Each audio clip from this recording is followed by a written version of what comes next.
Каде исчезнаа 200 идни правачиња од предвидените 600 во Штип? Одговорот за телевизија Стар го даваат општинските власти. Оттаму ја објаснуваат ситуацијата за минусното салдо од праводеленци за оваа учебна година, напоменувајќи дека кусокот од правачиња не е карактеристичен за оваа, но проблемот се провлекува години наназад. Во однос на уписната политика имаме број од 630 ученици или споредбено со бројот на запишани ученици во моментот е 200 ученици разлика, околу 200 ученици разлика.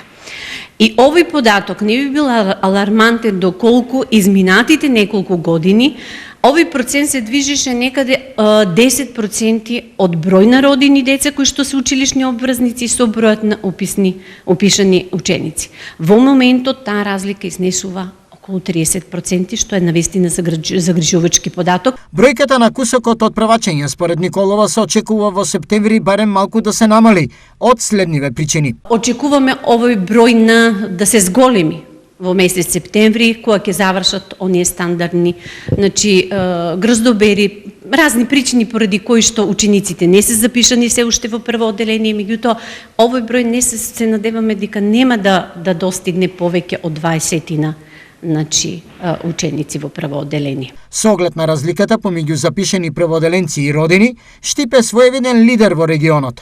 Кај другите општини овој проблем е битно помал. Например, во Делчево, таму главна причина за намалениот број на правачиња е иселувањето на нивните семејства во странство. Од 180 кои што ги добиваме податоците, 107 се запишани, другите од индивидуални причини ги нема овдека, дали од економски и така натаму се иселени, раселени. А таа е вистината во кој што во однос на другите градови во Република Северна Македонија сепак за сега е мала бројката, да се надеваме дека ќе падне уште бројката, но тоа е само надеж.